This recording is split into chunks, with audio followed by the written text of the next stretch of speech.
Hello, Hi, Tameka. how are you? I'm fine. Good.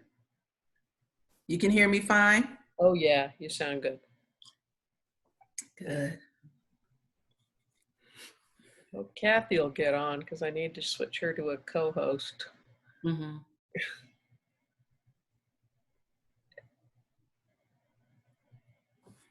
I thought it wasn't going to record till I went broadcast. Oh, it's already recording. Well, you can always trim that off. Yeah, you can maybe. Not so. I can stop it, right? I'm going to.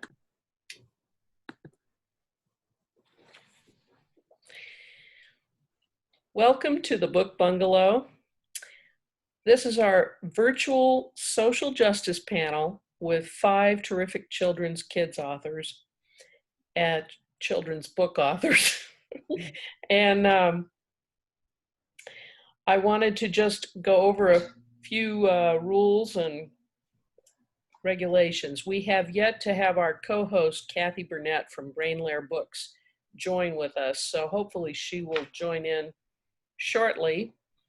And at which point I'll let her introduce herself and her bookstore a little bit. The Book Bungalow is only a couple of years old, and I met Kathy back in 2018 when I went to Florida for bookseller boot camp. And she was there. She had already opened her bookstore, and it was great to get to know her. And I thought of her immediately when we wanted to do this thing, and she was all excited about it. So we are co-hosting this event today.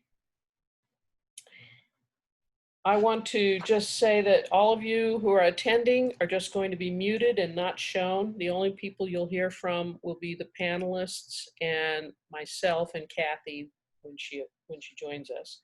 You can submit questions through the Q&A at the bottom. If you hover over the bottom, you'll see a Q&A.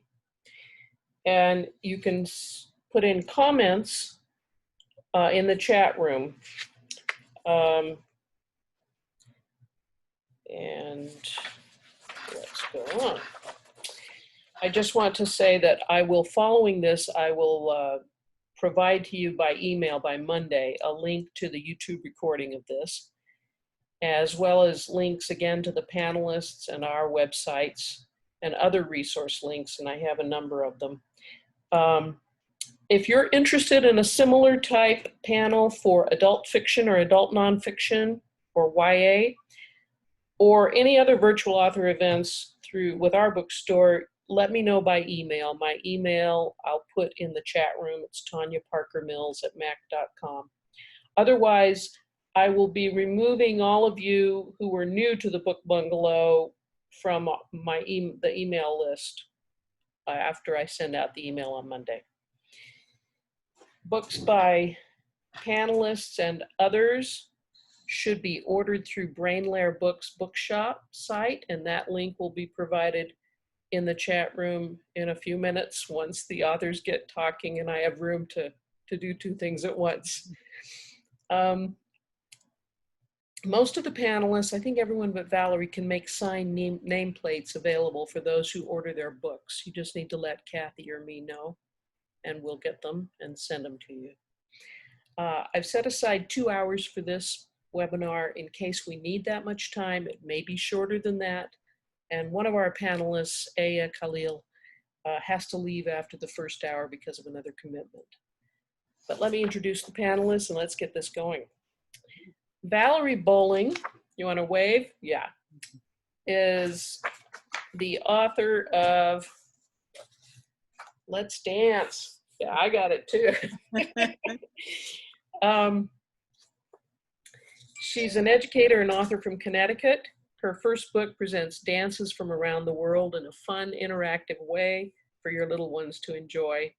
She's taught for 25 years in both elementary and middle school. She also writes a monthly memo for teachers published on Twitter. You can probably find that at her website or a link to it. And she's been published in the National Writing Project's Quarterly and NESC BWI News. Okay. Tameka Fryer Brown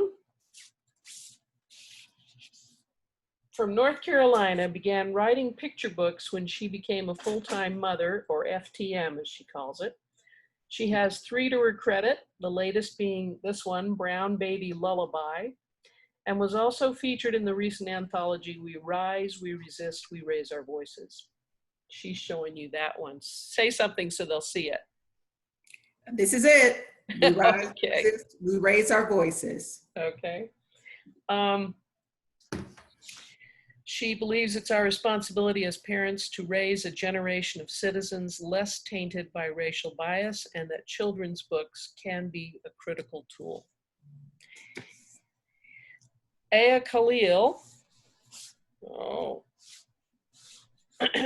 is a freelance journalist and blogger with a master's in education, focusing on teaching English as a second language. And besides being an adjunct professor at the University of Toledo, she's done sensitivity readings for DK Publishing and Penguin.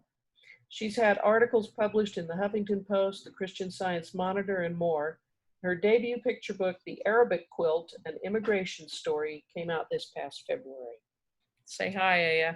Hi, nice to be here. Okay.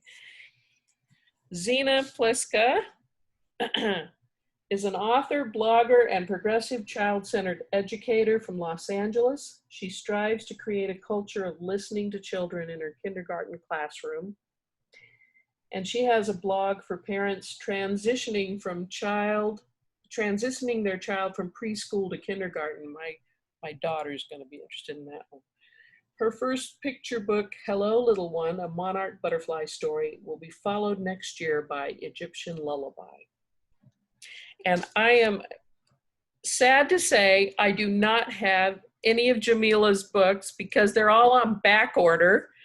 So I hope, Jamilah, you just say hi and show your books.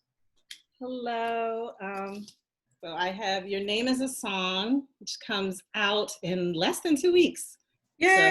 So it's coming out very, very soon.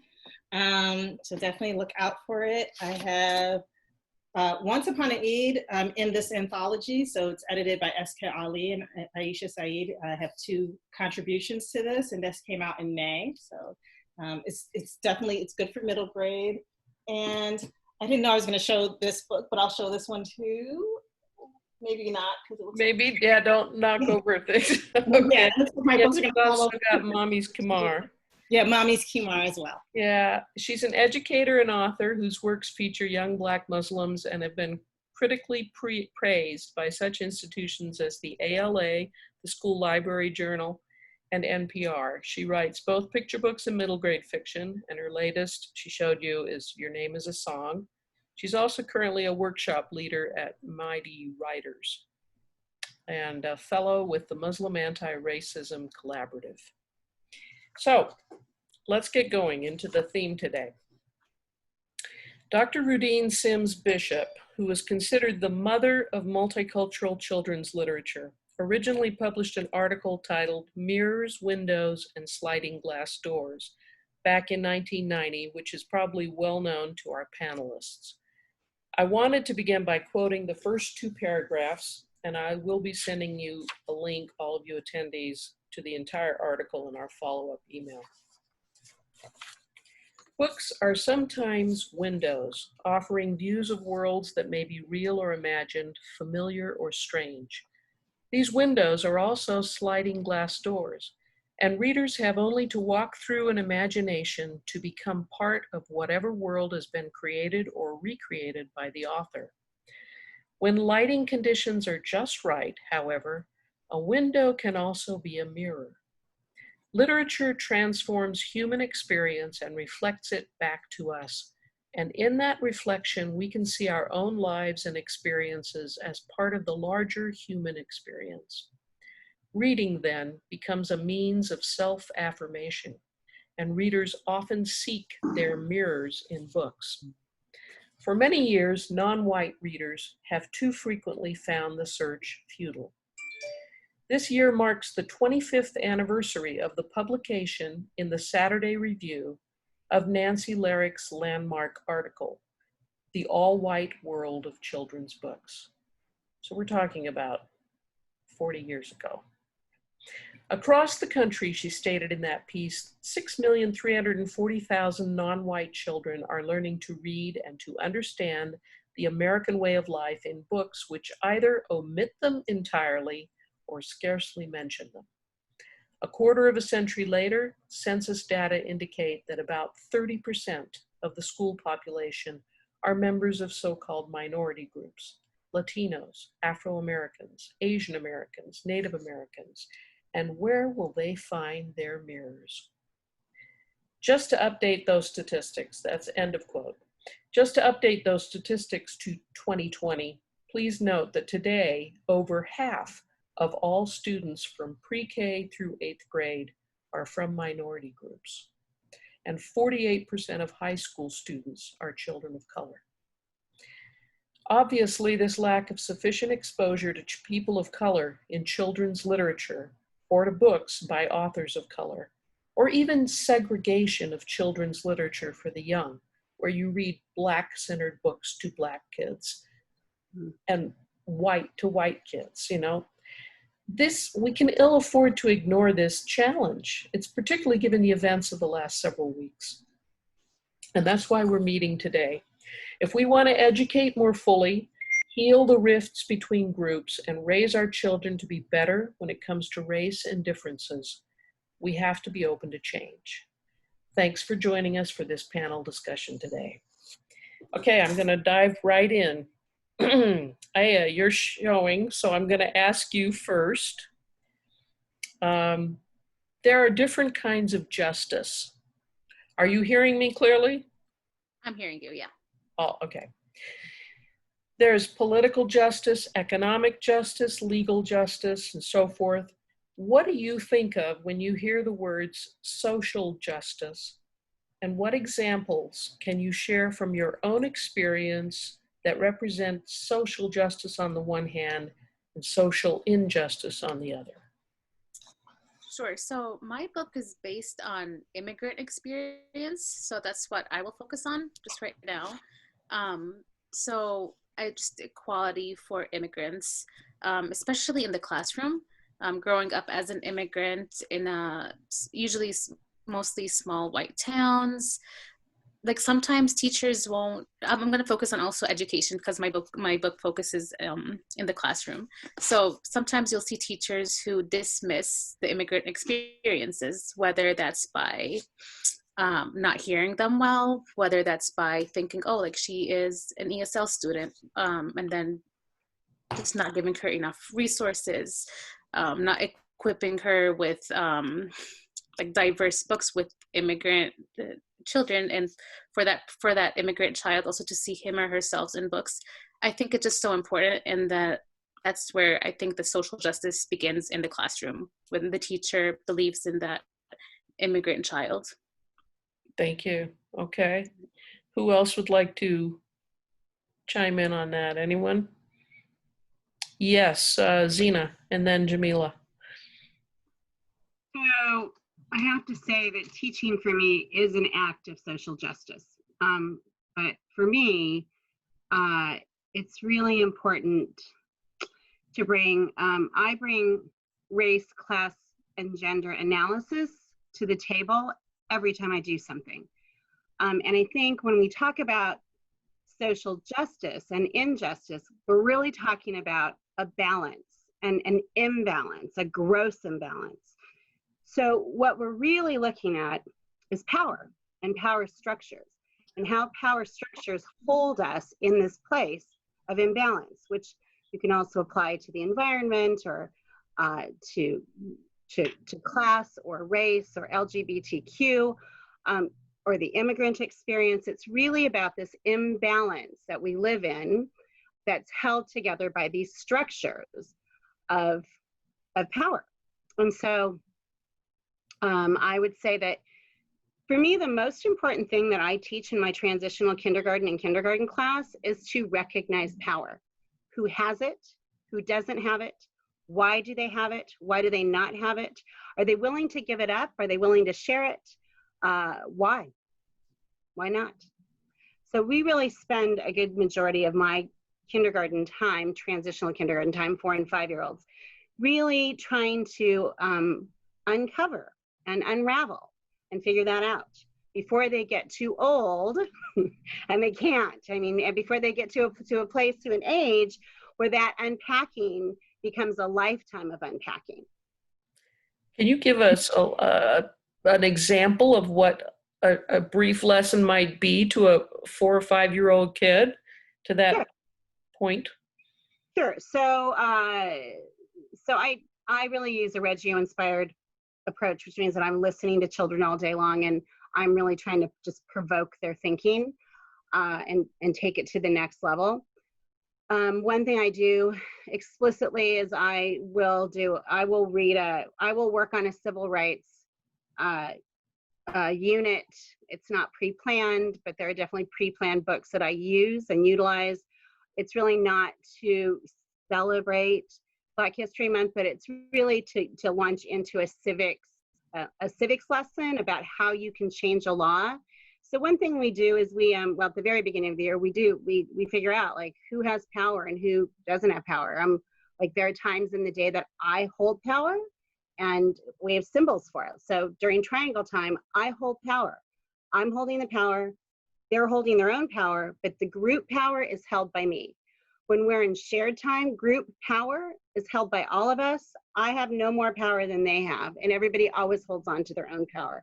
So my students understand power by the time we get to somewhere in the middle of the year that I read Ruby Bridges. And so when I read Ruby Bridges, oftentimes what happens without me prompting is, why are the people so angry? Why are they so angry that she gets to come to this school? What is it that makes them so violently angry? And 9 times out of 10, they will pick up it's a power issue. That like the people who are so angry, the white people who the law is in their favor, do not want to change the laws because they have the power. So it's really about easing into, I mean, I would never read that book at the beginning of the year and say, who has the power? But by the time we get to it, somewhere in the, like after winter vacation, because that's about the time that their brains have really kind of, they're really kind of starting to come together in terms of cognitive development. We've really explored and understood power as it relates to us in the classroom. Okay, thank you. Jamilah, what did you want to say? Well, I mean, I definitely agree, Zeena, with the idea of power, right? And that social justice has to do with groups and who has the power within those groups. And one of the things I think about are things like who has certain privileges, who has privilege, who has access to opportunities, who has access to wealth. So those are the different kinds of things I think that we think about with social justice. And I think when we, in laws and things like that, when we think about social justice, what we're looking at as social injustice is a lack of equality, right? And a big piece of that is, or seeking social justice, is the equity piece. How do we create equity? So how do we make up for these different things, this lack of power, this taking of power from people? How do we support people? So when I think about social injustice, I do think about education. So I did teach for 10 years in Philadelphia schools, and I work as a program director at Mighty Writers in a community sense. So I'm seeing different types of the taking of power, right? The different types of injustices, the different types of disenfranchisement. And so social justice might mean, what is it that we give or do in addition to, right? That what is it that a child in, a typical low income Title I Philadelphia school, what does that child need as opposed to what a child in, if we go across to Lower Merion, to, one of the richest, neighborhoods in the country, as opposed to what that child needs? What do we need to give that child to support that child to make up for deficiencies? And it's really difficult. It does go back to what like Zeena is saying, like what do we do as educators in our classrooms? What can we do with what we have? What are the discussions and conversations that we have to, you know, strive towards equity? But there are always bigger conversations to be had. I am operating from a place of, I want to, you know, improve circumstances for my students, so that they don't have to deal with what I had to deal with, what I had to grow up with. But at the same time, I am operating from a situation where I am a very typical African-American woman who is very highly educated, master's degree, we're, you know, the most highly educated demographic. And I also have really high student loan debt. And, you know, and we are the group that has the highest student loan debt. And that is social, and that's a social injustice, right? That is an issue of, you know, who has the wealth, who is able to, you know, who is able to advance in certain ways and who is not. Okay, well, thank you. Let's go to how your books and your writings reflect your own experiences with social justice or injustice. Maybe Tameka, would you like to? I don't know. My books tend to be what I call Black joy books, right? Communicating the fullness of Black life, and you know, we have lots of books that talk about, you know, the pain, but my books tend to talk about the joy and the That's you know, good. fun and those cultural aspects. So I'm not sure how that relates to injustices that I've experienced, except to say maybe I recognize how important it is for children to be able to own that joy part of their lives as well, and not just always be accepting and inundated with that, you know, the perspective that, you know, Black life is supposed to be hard and it's supposed to be, you know, you're always overcoming something and struggle. You know, that's not normal. That's not okay. So I think my books, you know, focus on, you know, the part that is okay, you know, that you are supposed to be happy and you are happy. And I also want not just, you know, Black children to own that part of their experience, but I want children who are not Black to recognize that that's what our lives are and should be. And when you see the opposite going on in the world, that's not okay. Yeah, so. Okay. Valerie. Oh, we can't hear you. No, I just unmuted myself. Okay. I feel exactly as Tameka does. I'm about joy. I'm about social emotional learning. As an educator myself, particularly when I taught in elementary school a number of years ago. I now work with secondary teachers as an instructional coach, but in the elementary classroom, there were not, you know, there wasn't an abundance of books with kids of color. And so that and everything I write about sort of the everyday experience, but I want to be sure that kids can pick up a book and see themselves in it. And when I wrote Let's Dance, it was about wanting to write about something that was joyful, so I chose dance. And I feel, and I said this in my pitch, dance is a universal language, but we all have different accents. And I made very clear to my editor, I said, I want a lot of brown kids in this book. And she said, they'll be there. And if you look even at the front cover, I can't, right away, you know from the start that there are brown kids in this book. And throughout the book, that's what's there. And to me, that is an act of social justice, because kids need to be able to pick up a book and see themselves. I've read this book to a number of students, and the kids who come out, like there was someone who said, yeah, I'm from Pakistan, and you have the Indian dance, but that's similar to mine. Or, you know, there's someone in this book is in a wheelchair, and I told the story about where the inspiration came because I saw someone with cerebral palsy, dancing in a wheelchair and at a wedding, and a 6th grader. Now, how many 6th graders would say this? He raised his hand and he said, I have cerebral palsy. So the fact that kids need to see themselves in books in so many different ways. And I just want to say one other thing. It's not only having the books, it's what Zeena was saying, and Jamilah, you have to have these conversations. So if the person delivering the book to students isn't open, isn't willing to have conversations, then the message is not going to get across in the way in which it needs to get across. Okay, thank you. Yes, Zeena? So I would also add to that you need to be able to see yourself in a book in the context of others, in the context of everyone else, so that you're not just seeing yourself in a book that's separate from, that just reinforces this idea that you're marginalized. We have to make that not the norm. We have to re-norm this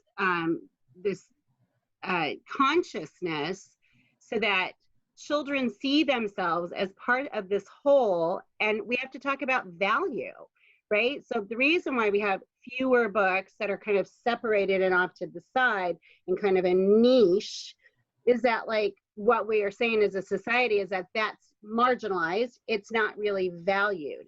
So we have to begin to have conversations about the value of not celebrating diversity. I feel like that is symbolism, and that's symbolic activism. Like, okay, I celebrate so I don't have to look at myself. Like, we have to really think about, like, what do we value? And that becomes a very internal journey of what do we value and why. And we have to stop marginalizing in the way that books portray children. They have to be part of a whole. Mm-hmm. Thank you. Can Yeah, I add just a little bit to that? I agree with that. I kind of think we need both and. Because, you know, all the reasons that you said, you know, Zeena, spot on, but we also need books that maybe just feature a particular demographic and celebrating their lives and all that goes on, you know, on their day-to-day life, because that's important, that they also feel that they can be the center and the only in a book as well, and that everybody should be able to read it. Yeah, so I would just say both and. Yeah. Okay. Okay, here's the question from Jeanette Jones, which may make more sense to those of you who are teachers. I would love to hear the authors speak on units or even state standards that their book would support in a primary classroom. Beyond a read aloud for enjoyment, how might a teacher use it as an anchor or mentor text? Now, Zeena kind of already referred to that in a way, but would any of you others like to jump in? Jamilah. So one thing that I would encourage people to do is to go to Teaching Tolerance's website and look for their social justice standards, the anti-bias framework. So using that as also a standards to refer to when they're, you know, designing their lessons and designing education. Like, it doesn't always have to be the Common Core. And one of the things that pushed me out of the traditional classroom was this kind of adherence to it has to be the Common Core. It has to be the Common Core, and there is no other learning that is worthwhile besides what is in the Common Core. And then I also think, like, an attitude that I had, and I'm hoping that you know, many of you might have, is just to see the books, see what is the value of the books before you even think about the standards, before you think to, looking at those social justice standards, looking at, and just knowing from your own point of view what it is that you want to give to your kids, right? If you want to have conversations about power, for example, like, this is a book that teaches that, so this is why I'm going to teach that. And then I'll figure out what standards I can plug in. That's really kind of that was my attitude, was like, this is worthwhile, this is worth teaching because it's worth teaching, because it'll teach kids to recognize their identity, to value their identity. And so, I can talk about, like, Your Name is a Song. Your Name is a Song definitely is an identity book, right? It is about a girl taking pride in one aspect of her identity, which is her name, also even her ethnic and cultural identity, right? Because that all plays into that. So this, you know, and the diversity, the idea of appreciating diversity and appreciating others. So I think that that definitely plays into that. But yes, you can plug it in and do a lot with language. So you can do word choice, you can do things with, you know, I'm trying to think because I used to deal with this stuff, like what could you do with this? But you can definitely, you can definitely talk about word choices. You can definitely talk about,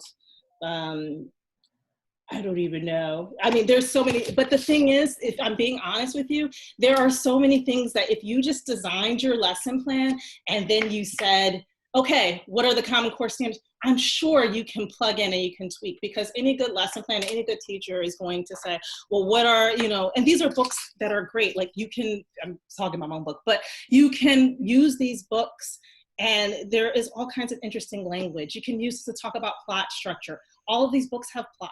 Zeena's book has a great plot structure, right? So Aya's book has a great plot structure. Valerie's book has rhyme. So there are, and Tameka's as well. So there are things within the books that are natural to the books, that are inherent, that are going to be there anyway. And I think that is probably how you want to look at it, is what is the value of the book outside of all of that stuff that someone else has manufactured and that in some ways presents a social injustice anyway.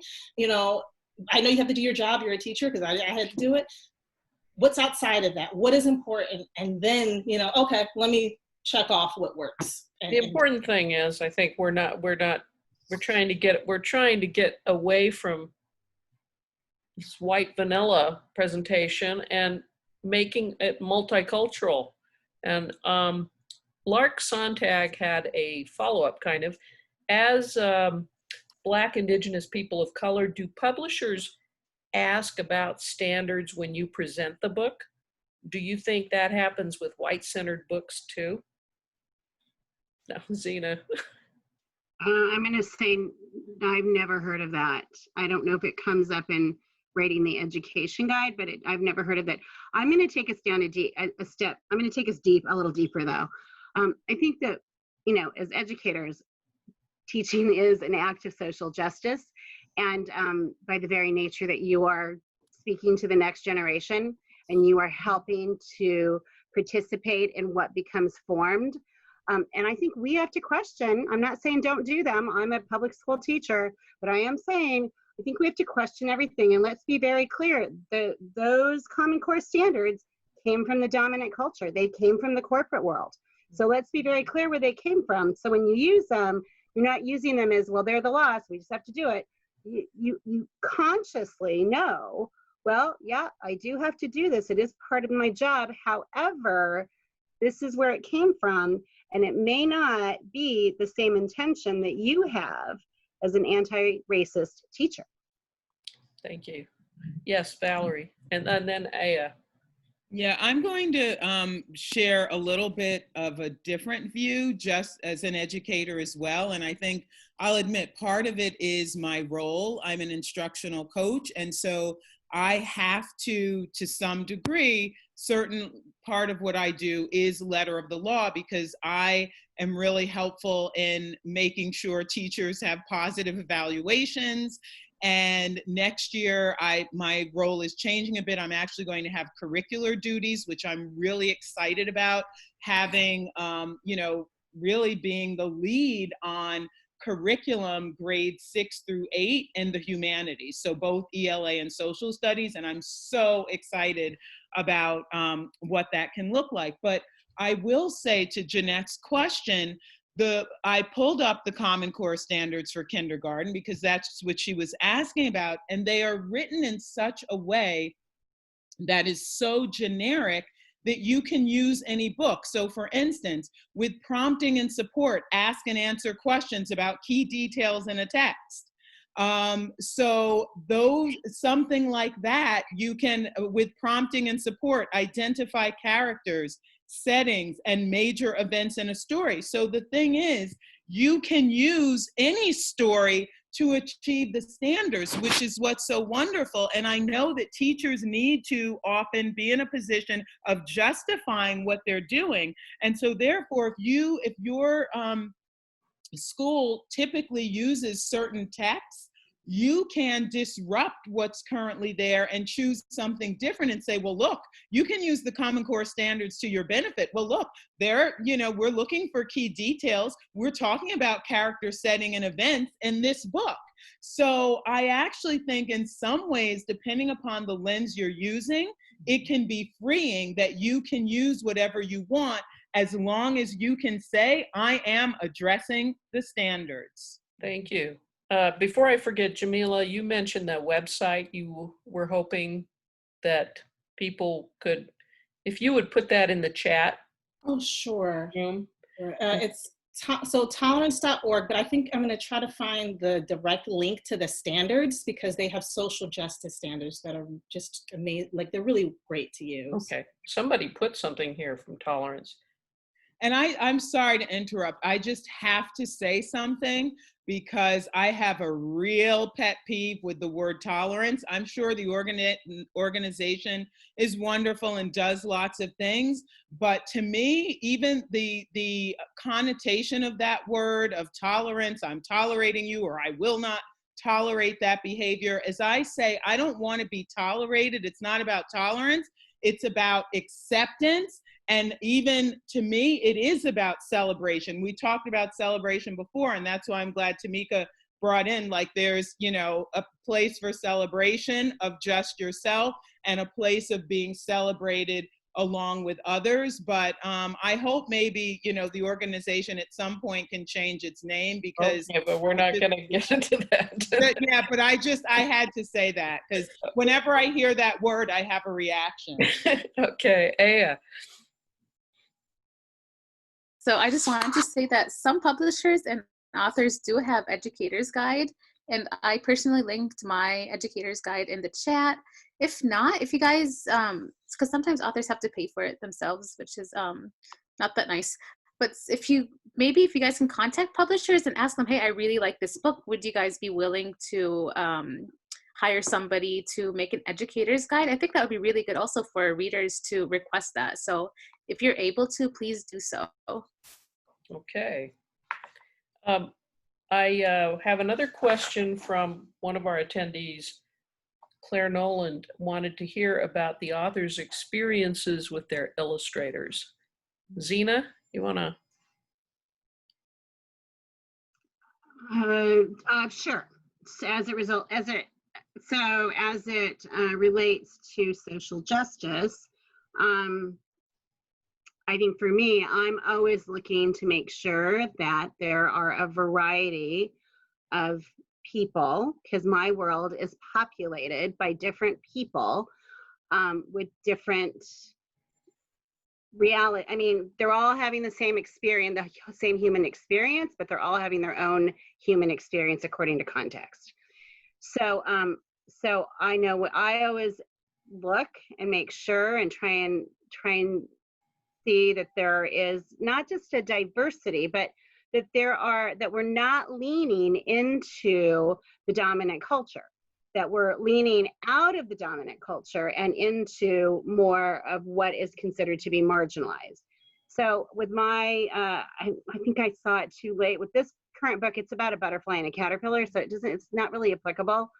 But I will say actually the first book that I sold, which is Egyptian Lullaby, which is coming out next year,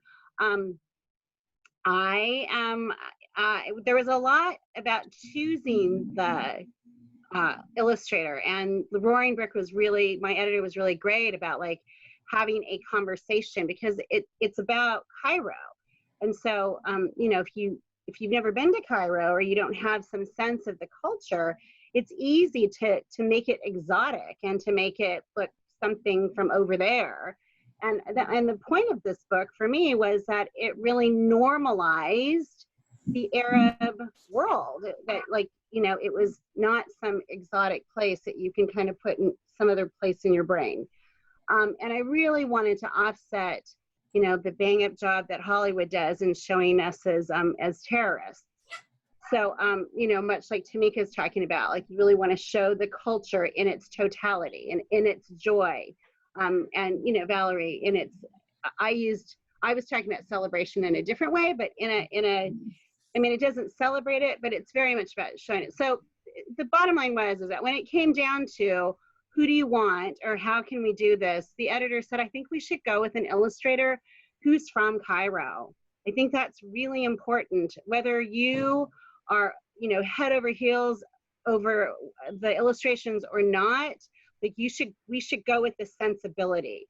And at that point, I have to agree. I mean, I wasn't looking at pictures at that point. I was really thinking about, could this person really step out of the stereotype and really show a place that is a real place that I don't want marginalized. That was not my intention. And so I would have been horrified, I haven't seen it yet, but I would be horrified if it looked like someplace that was unrecognizable to me. Okay. That was part of the Yes, conversation. Tameka, go ahead. Yes, so for the 3 books that I've had published thus far, all of the illustrators have been Black. And that has been wonderful because there are some things that you capture in the text, but there are other things that the illustrator brings to the story. And because they had a similar cultural reference, they just really got, you know, what I was trying to do. And so that, you know, the end product was something that, that I could be proud of and that I think was steeped in culture. It's an interesting story for my next book that's coming out with Kokila, 12 Dinging Doorbells. It was the first time I was actually asked my opinion about the illustrator, so which is a milestone. So, so they brought me a couple names, and one of them was someone who was not African American. And for, you know, a particular story that might have been okay, but this 12 Dinging Doorbells is about Black family gatherings. And I could only put so much in the text. So Ebony Glenn, who Jamilah knows, she illustrated Mommy's Khimar, is the one who's actually going to illustrate 12 Dinging Doorbells. And I'm so excited. Number one, she has the most beautiful illustration style you can imagine. So that's exciting. But I also know that she's going to be able to bring to the text those details that I didn't have word count enough to put in it. And so it's just going to elevate and amplify it more. And so I do think that illustrators, the selection of the illustrator based on what your story is and what you're trying to communicate with that story is important. And I've been lucky. Okay. Valerie is trying to speak. Oh, Valerie, go ahead. So, right, it's true that you don't always have input into the illustrator, but I got really lucky with my first book because Jess did ask for my input. Believe it or not, Ebony Glenn she was looking at her and she was not available. And so everyone she brought to me, Maine is from Argentina, there was an Asian artist, illustrator, and we ended up going with Maine because, as she said, her background in animation and the fact that she would really capture the joy and energy of dance, which she clearly did, but it meant a lot to me. I mean, so the 3 people involved in this book, myself as the writer, Jess Negron, the editor, is Puerto Rican, and then we have another Latinx woman, Maine Diaz from Argentina, and everyone she brought to me was a female person of color. So I was really thrilled about that. Well, that's great. Okay, I don't know if I should skip a couple of these questions. I was going to ask about how social justice comes into play in terms of literature generally, and then what role it can and should it play in literature in our schools and homes more specifically. I don't know if you want to, I think we've covered a lot of that, but should we just go on? Yeah, I just want to say this, and I don't know if it's going to be covered in a future question, but I just think it's really important for families, parents, grandparents, when you're purchasing books, to be very intentional about diversifying, your children's book collection. Yeah. I just saw something online today, which I thought was a good practical idea. Someone said, and I imagine it was somebody who was white, said that when they take their child to the library, the rule is that half or less than half of the books should feature main characters that look like their child. And more than half should, have main characters that are different. And I thought that that was a very good practical idea on how you could do something like that. But I just think being intentional about making sure that you expose your children to stories that just aren't mirrors is very important.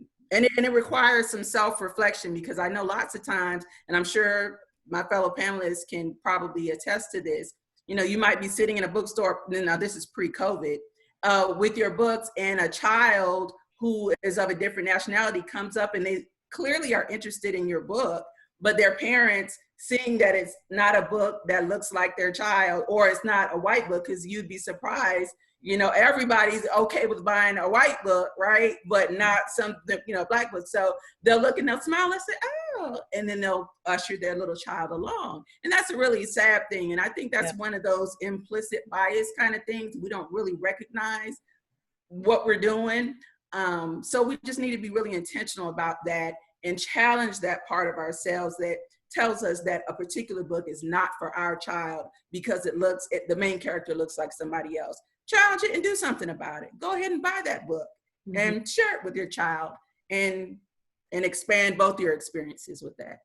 Yeah, that goes. Okay, Jamilah, were you starting to talk? Yeah, I was just going to add to say something in addition to what Tameka was saying. I would actually say, and for your child, if they are marginalized, if they're erased, then they actually need to see a lot more books about themselves, and that focus needs to be making them see themselves as universal, because a lot of our kids are internalizing messages about themselves, and they are erased in all of in pop culture, in the classrooms that they're going to. Even you can work at it and you can try, and they will still experience that. And a lot of us as people of color, Black people, Indigenous people, we see white as the universal. We see the white as the regular book, the normal book, and our book as, this is a special book. This is the Black book. Oh, I'm gonna get a Latina book, a book about, but not that this is a universal experience. And so I almost feel like you have to counter that, and this is kind of the equity thing, is like you start really giving kids they're going to need those mirrors, right?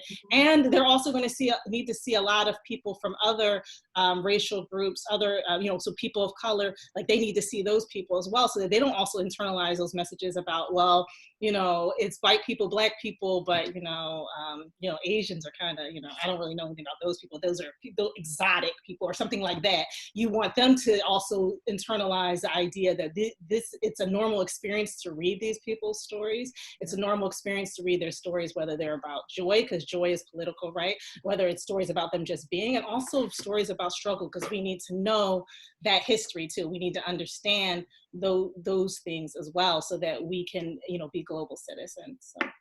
Okay, Valerie. Yeah, I think one of the things I was noticing, and I hope I'm not jumping the gun, but I think it relates to this. There's someone in the Q&A who's saying, if I, as a white teacher, or as the person teaches in a predominantly white school, and what happens when you read books about segregation, and everyone looks at the one or two kids of color, or specifically Black or African American kids in the room. And there's also a question about which term. I think, both terms are fine. To me, Black is more inclusive. That's just my opinion, but I will refer to myself as African American.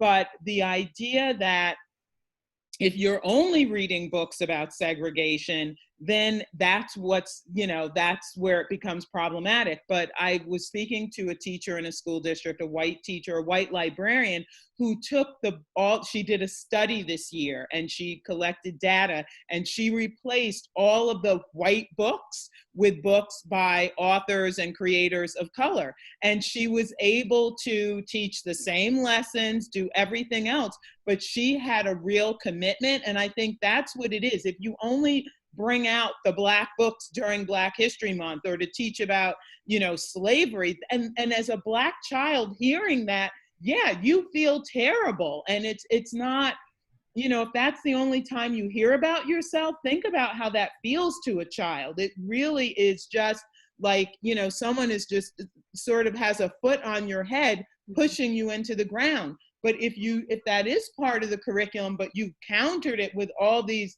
joyful books about people of color so that, people of color are normalized and not only seen as in these, oh, we shall overcome stories.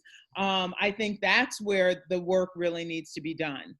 Can I say this real? I just want to clarify. When I was talking about the practical idea, I was specifically talking about white people. I do think that people of color, we need to see a whole lot more of our mirror books of ourselves, and that white people need to see a whole lot more window books. Okay, go ahead. Sorry, Jamilah. Okay, Jamilah. I just wanted to say something though about with Valerie, with what you were saying about even talking about those struggle stories, right? I think we need to start changing our language and the way we speak about those stories, because a lot of times as Black people especially, we feel shame. We feel ashamed that we were enslaved. We feel ashamed that we had to deal with Jim Crow. We feel ashamed about mass incarceration. I mean, think about how we talk about it, right? Not as the social injustice that it is, but something is wrong with us. Something's not right with us. And I think as educators, we need to start reframing it to talk about, look at how these people overcame. Look how, look how strong these people were. Look at the joy, the moments of joy that they took. Look how they kept going no matter what. So we have to always ensure that that is in that conversation, that this is proud. This is a something to talk about with pride, that these people, overcame that and fought these things.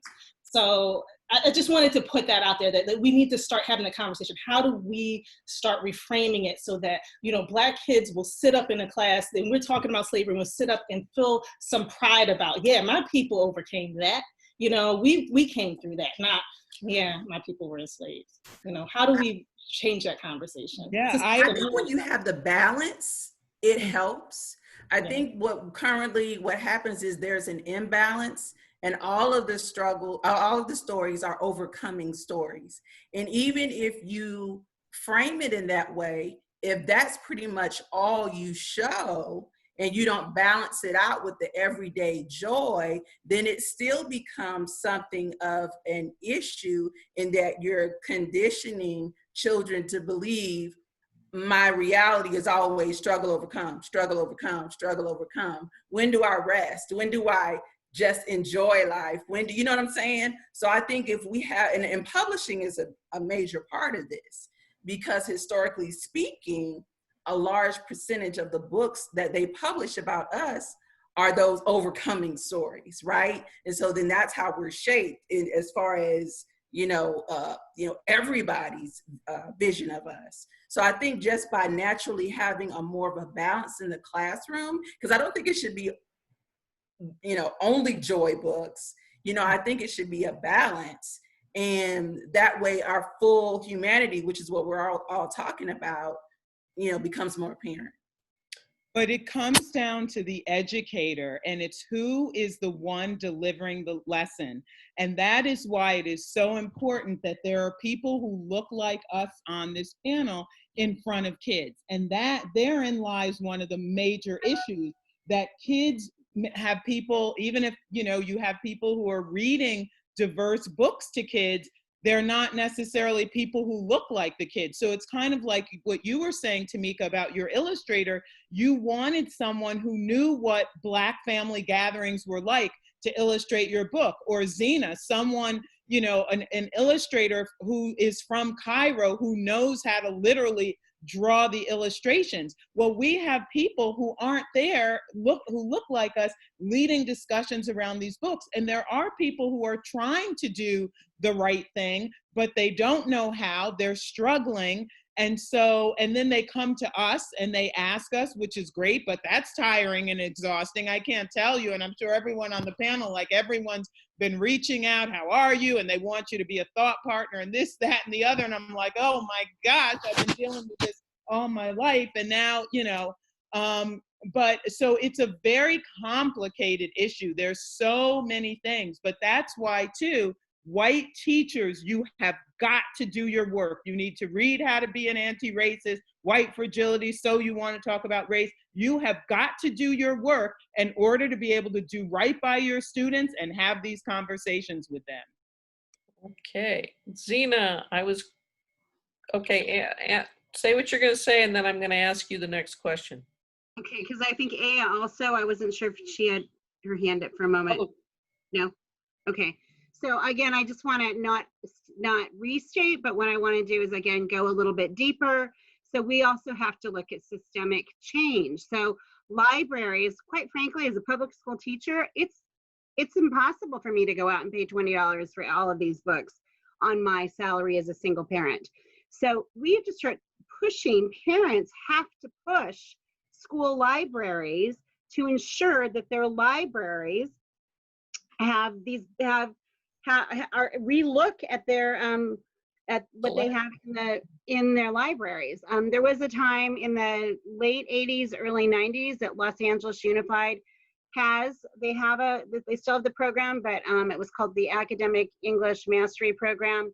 It was the age of, it was great. It was the age of the science of Ebonics. That was kind of the term that was thrown out, but it was the age of really looking at African American language from a very scientific linguistic place. And it was an age that they started to create these classroom libraries that they put in each school. So I had classroom libraries that had a multitude of books that were at my fingertips. So I didn't have to think about going to the store and spending $100 of my own money to make sure that that was in my classroom. So parents, I think, are the lever here. Parents have to go into their school libraries and really inventory and say, why don't we have these books? My child is getting cheated, no matter what the color. My child is getting cheated of that whole human experience. And that is, I had another systemic change, but and the fact that we have I just looked at the numbers of the male African American graduates in the teacher field are like, I mean, it was abysmal. And I know in California, we lost affirmative action in the mid 90s. It was a proposition that the voters voted it out. I think they're trying to make amends. I think the legislature right now is trying to make amends. But again, you know, we lost. It was an institutional change that tried to fix something, and we lost it. And so now the numbers, we see that the numbers that, like, they're, you know, we have 80% kids of color in my district. So to not have those teachers available because of all of the complex mechanisms that keep them out. So we need more teachers of color, and we need more books by people of color. And the onus is on parents, you're saying, I know when I was a parent, I contributed several books to my teachers, my kids' teachers' school class libraries. So Andrea Underwood Pettifer says, as an educator and budding author herself, how have you been able to successfully navigate working in both fields simultaneously? And it's true, you know, particularly during the COVID-19 thing, parents have understood how hard it is for teachers just to be teachers. And how can you be teachers and authors? So, Zeena, why don't you head off on that? Okay, I'll try and be brief because I'm not asking for systemic change. I teach from a very child-led place. I am always listening to children. It's a major thing that I do in my classroom, and because I'm always in that voice 24/7, it's quite easy for me to write children's literature because I'm just always there. But time-wise, when do you do your writing? At night. Okay, Aya? When do you do your writing? Okay, I'll answer this question and head out. Okay. So I'm a mother to 3 children, and I just write whenever I can. Honestly, I just give myself grace and tell myself it's okay. I sub here and there, so I just write whenever I get the chance. I know some people wake up early to write, which is totally awesome, and I look up to that, but I can't do that. I value my sleep over writing sometimes. But give yourself grace. It's okay. Take your time, because writing takes a long time. Like a picture book, I thought at first I was like, yeah, picture books are only like 700 words. I can do this. I did it, and I got so many rejections, and I had to take a step back, and it was a long process. So it doesn't matter. It's not gonna get done in like a month or a couple of weeks. So give yourself grace, and as long as you're passionate about it, then just keep on writing. Okay. And I'm gonna head out. I'm so sorry, guys, but it was so nice to see you guys. Thank you. I'll watch the recording later on. Okay. Bye. Thanks. Valerie. I have to say, and a part of me is a little embarrassed saying it, but people who know me know I'm going to be honest.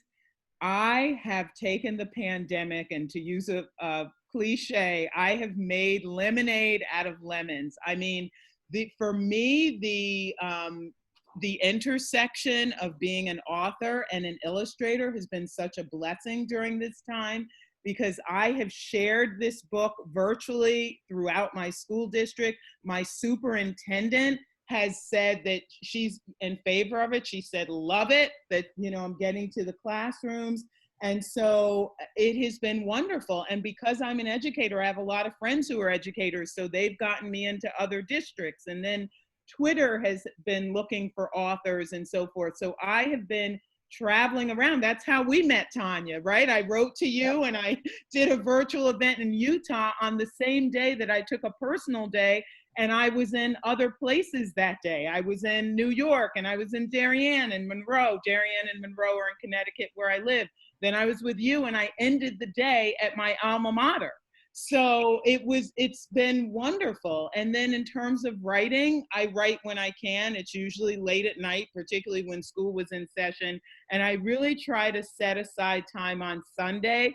That's really my writing day, because Saturday I tend to be doing other things like this today. And I had an event earlier today, and then I tutored after that.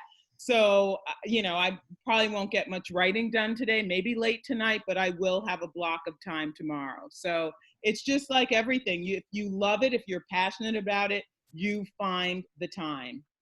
Okay. Okay, let's talk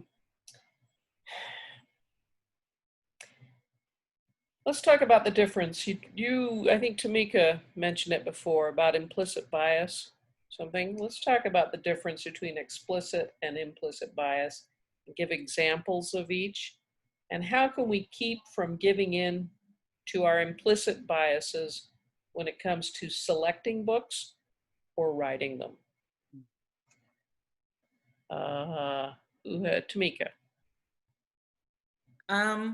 Well, explicit bias, those biases are the ones that we know we have, right, about different people. Those implicit biases, though, are ones that we have and we don't know we have them. They're unconscious. And so I think the way to recognize what your one way to recognize what your implicit biases are is to do some self-examination. I mean, we talked about a reading list. We talked about,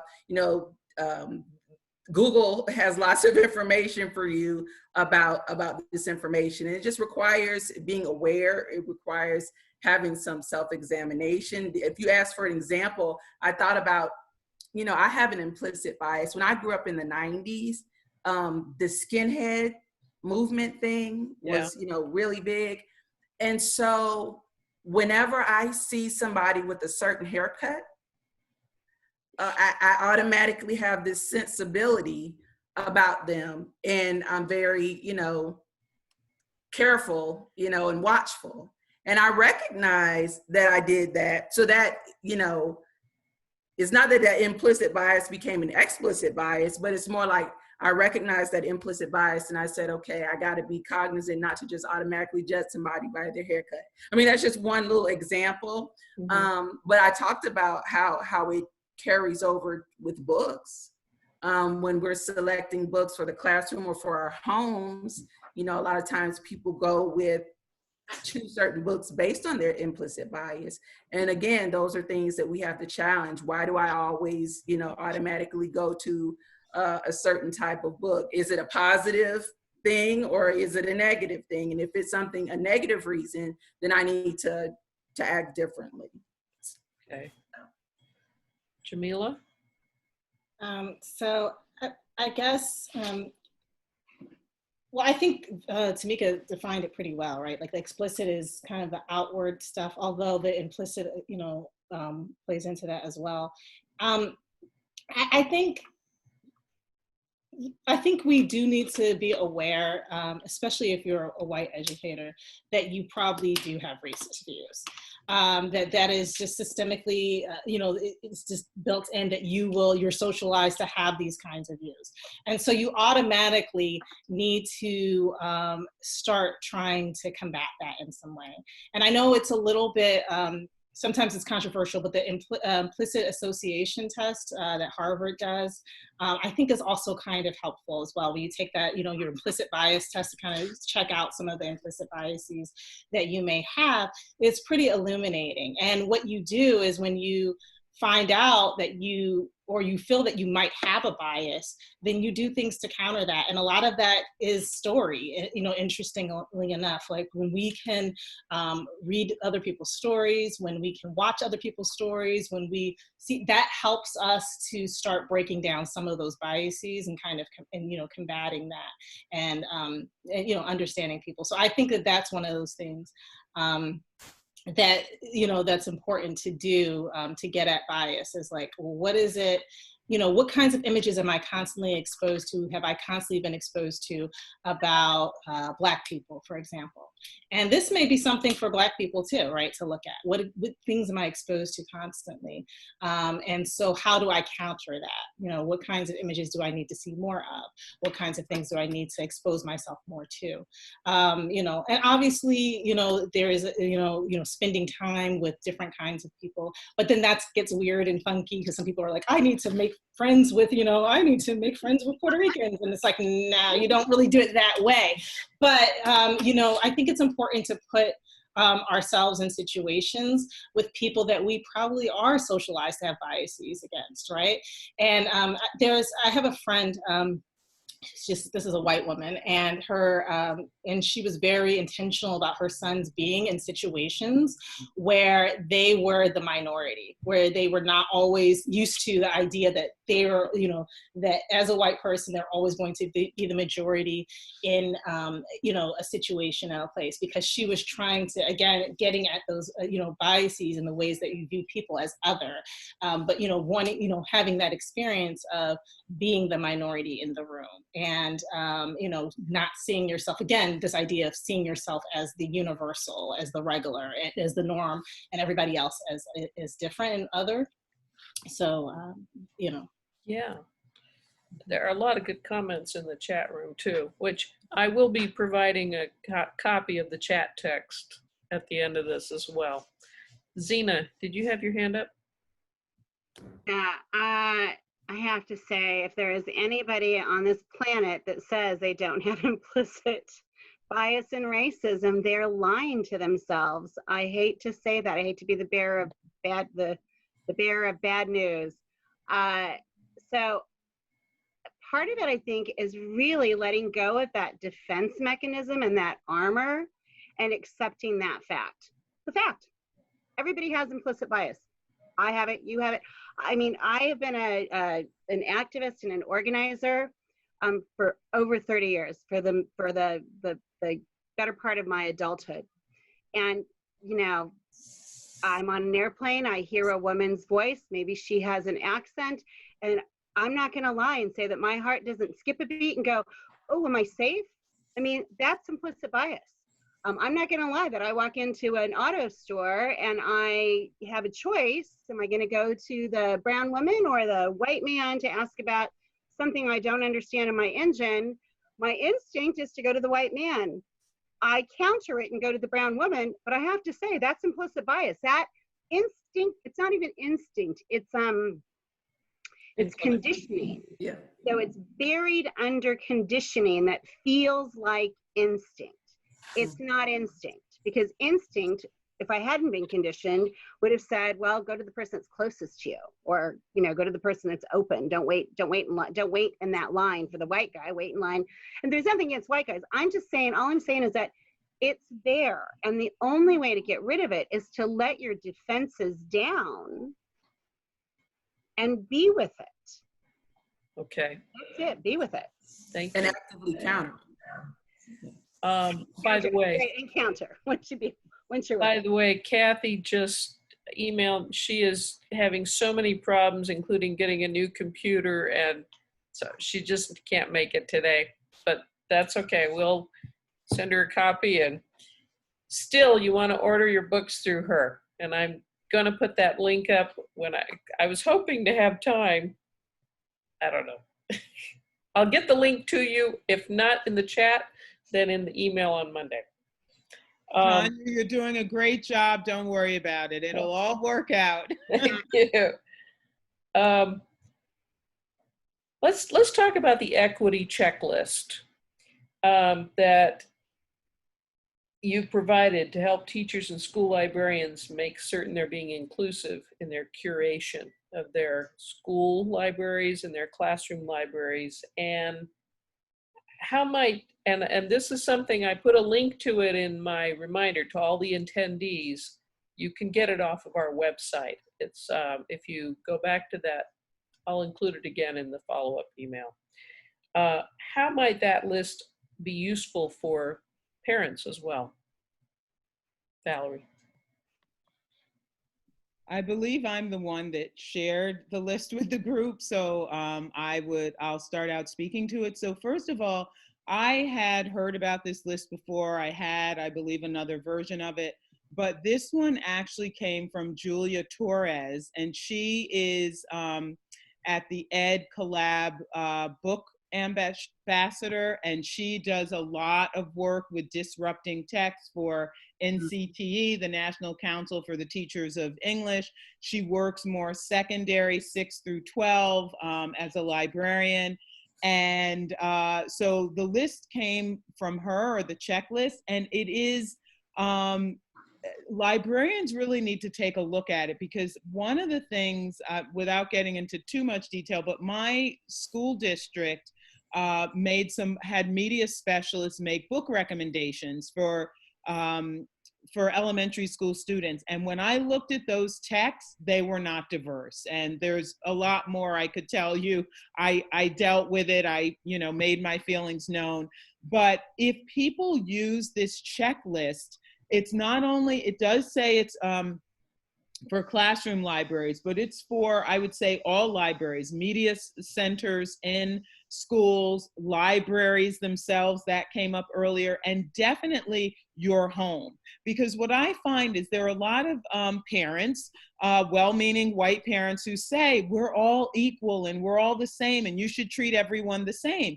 But what are the books in the home? What are the toys in the home? If there are dolls, what do the dolls look like? What are the pictures on the wall? When you have gatherings and you invite your friends over, you have, whether it's a picnic, whether it's just, someone coming over for dinner, whether it's, a bigger event like a wedding or a graduation party, who's there?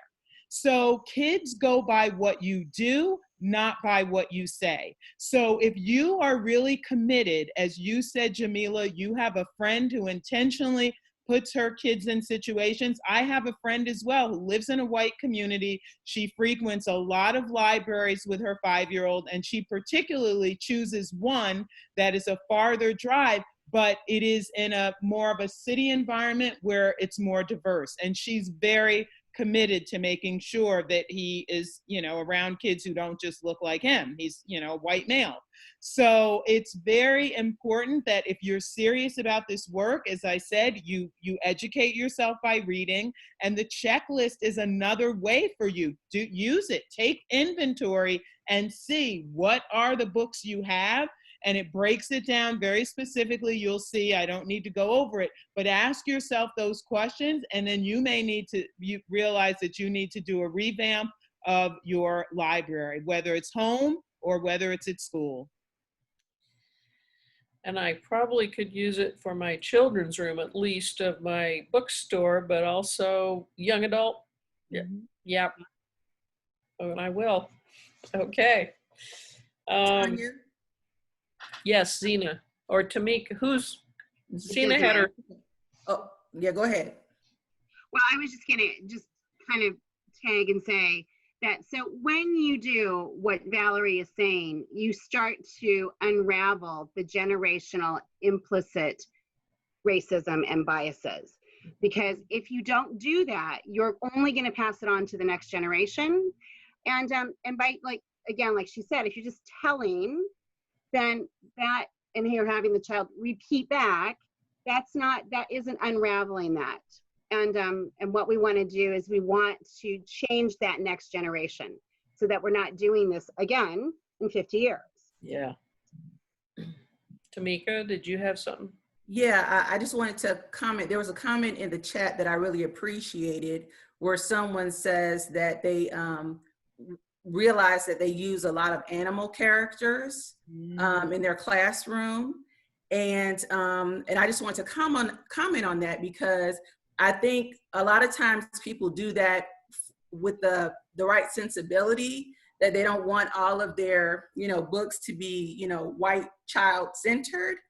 The problem with that though is, if I'm a Black child in your classroom or a child of color, and I see, books about trucks and bunnies and white children, not so much about me, that communicates to me that I'm not worthy of being the center of a story, that a truck or a bunny is more, or a monster or a dragon is more worthy of having their story told than I am. So that's why it's really very important to make sure that human characters of color, populate your classroom and home libraries, as we talked about before. And we need to assess those books, to evaluate some of those books too, and the messages. And that's like an interesting study and thing to do with students, because when you said that to me, it made me think about some of the classics that we just take as, these are great books. So Brown Bear, right? And if you evaluate that book, right, it just goes through all these animals. Brown Bear, what do you see? And at the very end, the only character that's not named as having a color is the teacher, right? It says, I see a teacher looking at me, and there's a white teacher, and there is a message being communicated there, which is that, first of all, something's wrong with speaking about human color. So that's one thing, racial color, right? But also the idea that this is like, that this is the sort of a normal or something like that. So we have to look at that, like, why make this choice? Why is the teacher just the teacher? And would they do this if this was a Black teacher? And so, these are classics that we just kind of take, oh, this is an animal book, and we think it's not communicating anything about race. But that book actually does communicate something very specific about race, which is that it's rude to mention race, or at least it's rude to mention race if you're talking about white people. And so what does that mean? Okay. Lark says there's no such thing as a non-racial book in the US, and I think that's probably pretty true. That's probably true.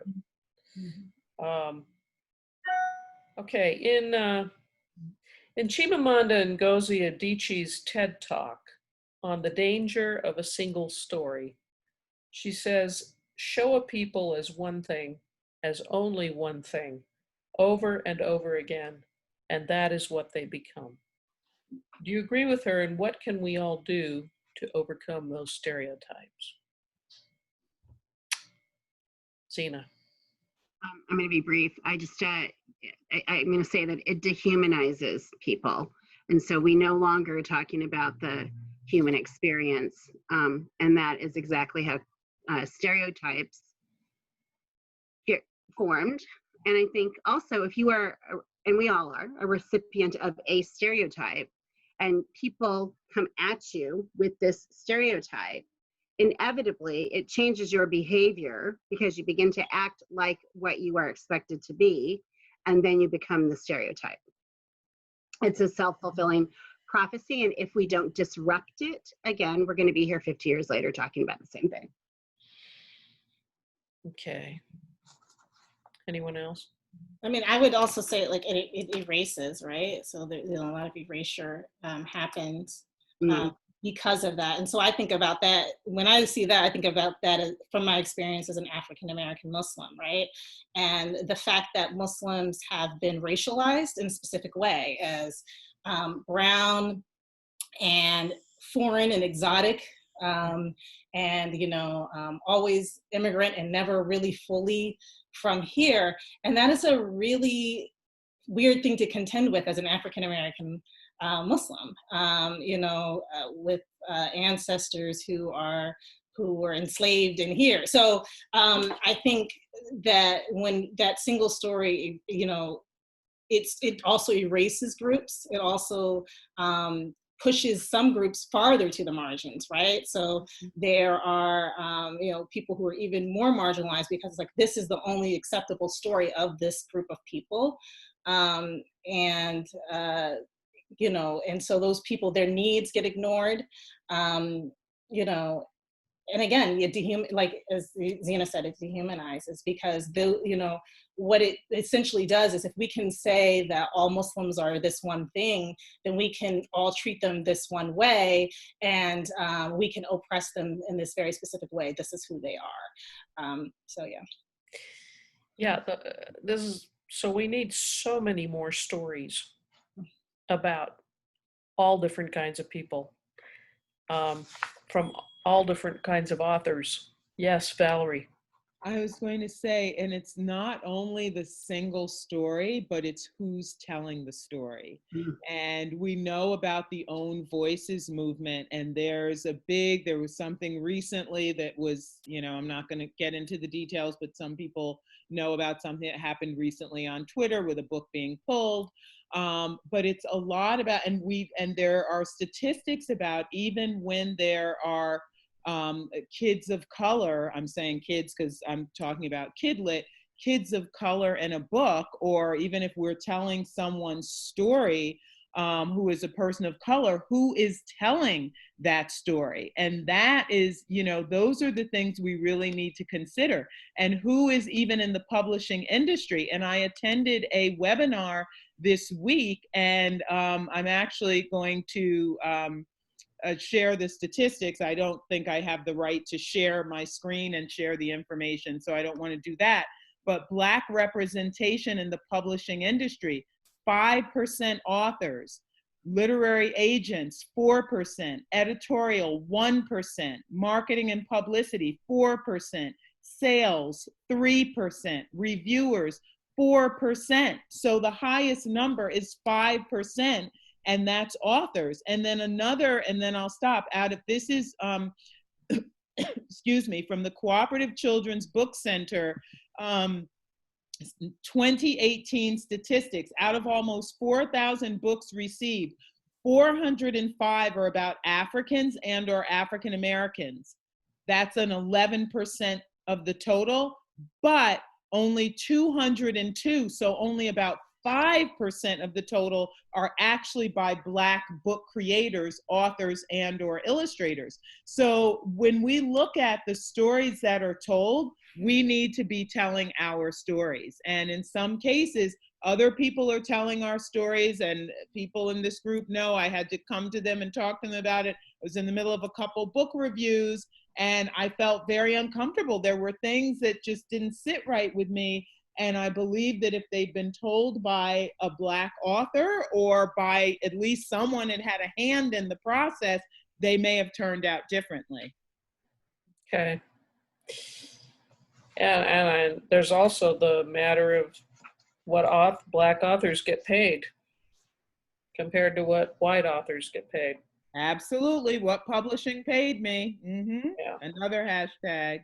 In another TED Talk, Priya Volchi and Winona Guo, I don't know if I'm saying her last name right, young authors of the book Tell Me Who You Are, sharing stories of race, culture, and identity, gave a talk on what it takes to be racially literate.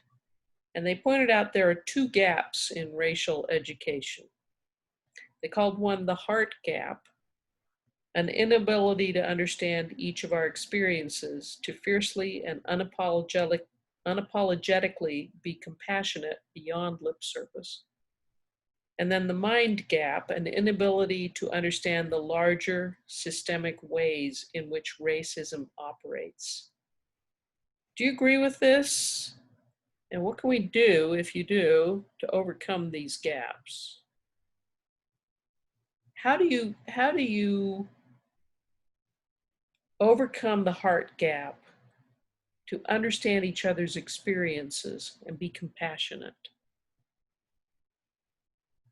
Well, I think we talked about some of the things earlier. I'll let the educators get into more of the detail of that. But I think we talked about it, recognizing our own biases and being very conscious about challenging them and changing them.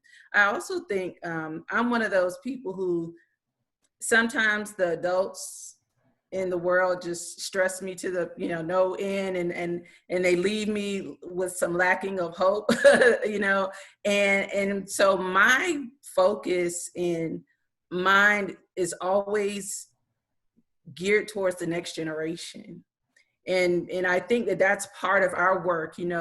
We've got the biases we have, and we have to work hard with changing them. But one of the things I think that we can do as part of our work is to try to focus on our children and do some of the things that we talked about in this webinar to hopefully make sure that they don't have the same level of bias that we have. And so that, that true change can be made with each successive generation.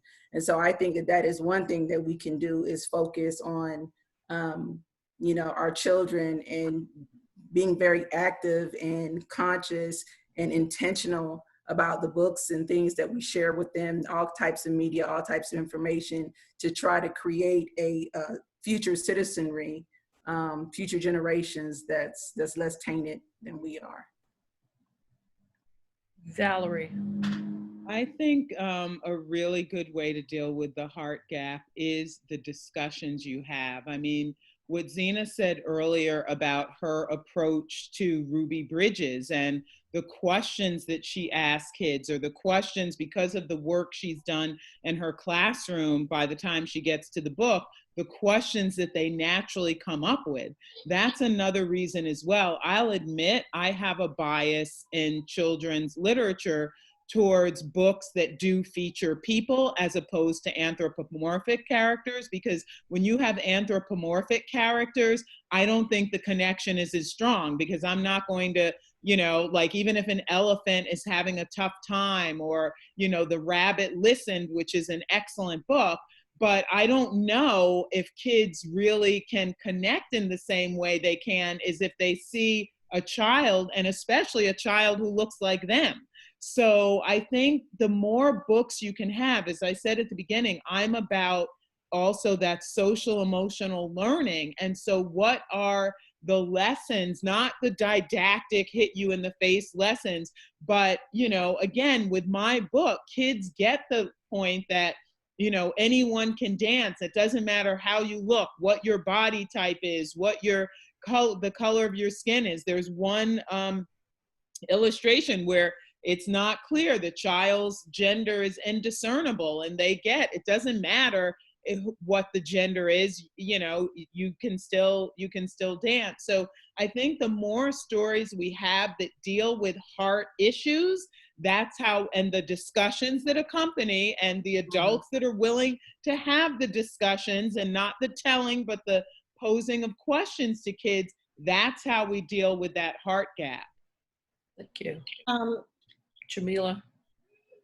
I want to talk about the what is it called? The mind gap? Yeah, the mind gap. So, because I think that's one thing that people don't talk enough about, that we have a real problem as a country in that we do not educate children on the history of this country. We The real don't. history. And Yeah. that's by design. You know, we may have African American history, for example, in high school as an elective or something like that. But for a country to have had so much oppression, so much systemic oppression for so many years, hundreds of years, to not have actual you know, history, education about that and what that meant and how those systems work, that is a problem because people don't understand how those systems work.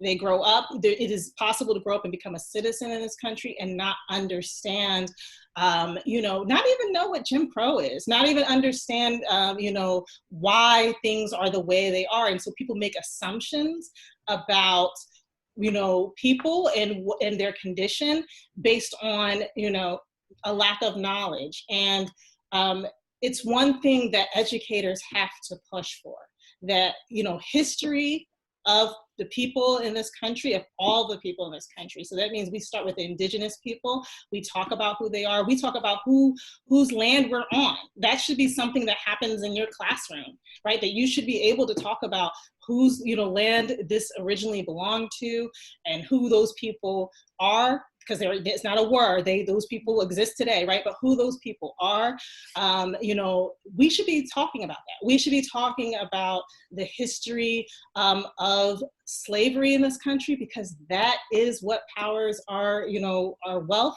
That is how we became the most richest, most powerful country in the nation, I mean, in the world. So it is important that as educators, we push back. And I was an English teacher, and I brought in that history. They don't want to test us on history, so the history gets pushed back. It's not in the Common Core. It's not important.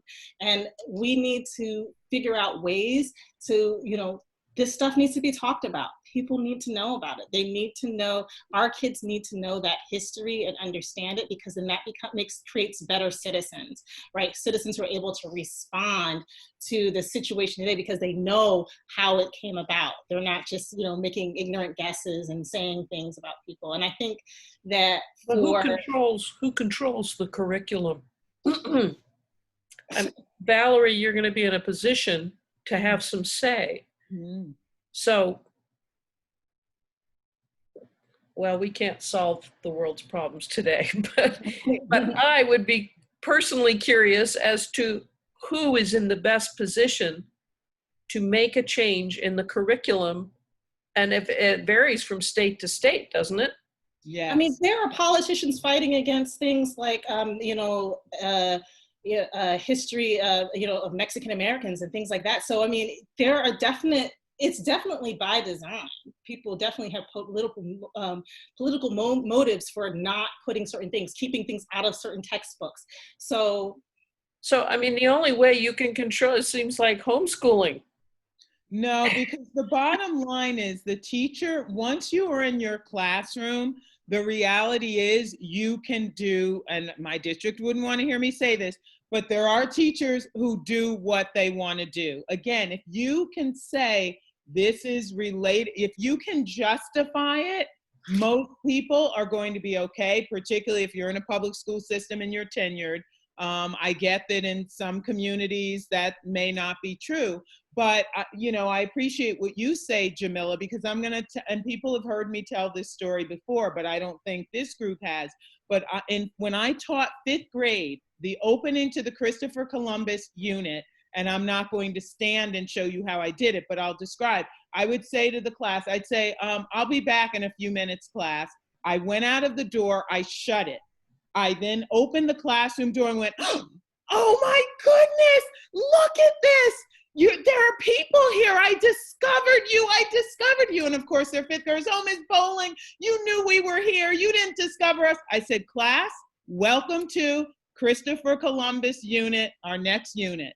And that's the way I started it. And we talked about what happened and, you know, the truth of that story, and the truth of, you know, Thanksgiving was, you know, not necessarily a day of giving thanks, and it's a day of mourning, and, you know, and that, you know, I couldn't get into some of the things of what actually happened to the women, because these are fifth graders, but I did talk about the disease and the items that were taken, not just traded.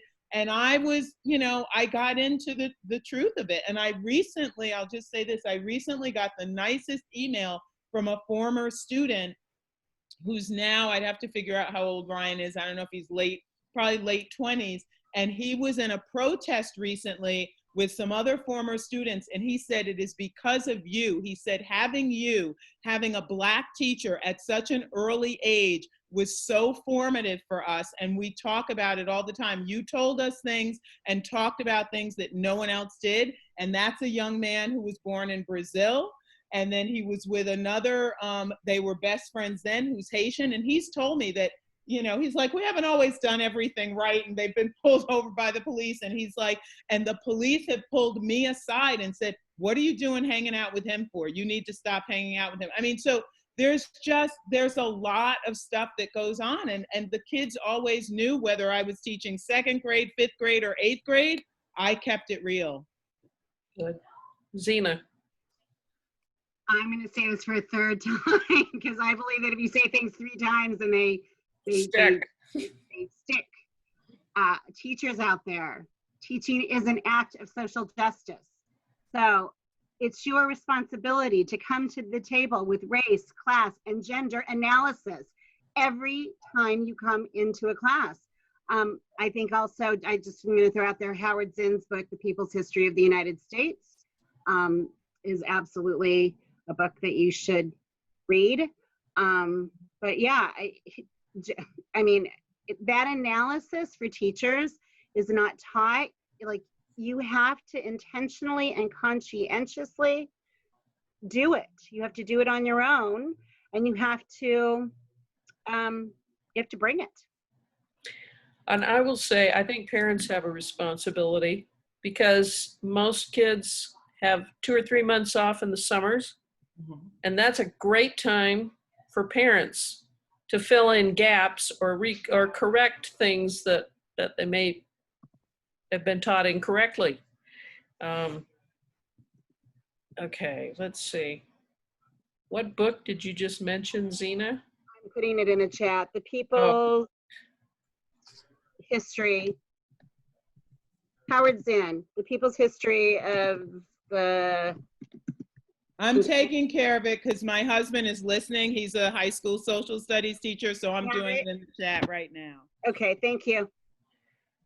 Okay.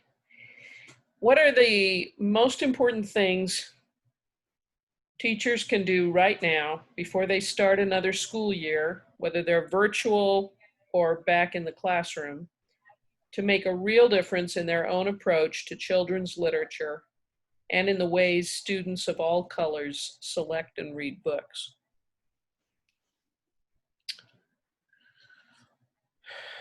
Jamilah. This was a question I was like, ooh, I'm not sure. You want me to go to somebody else? No,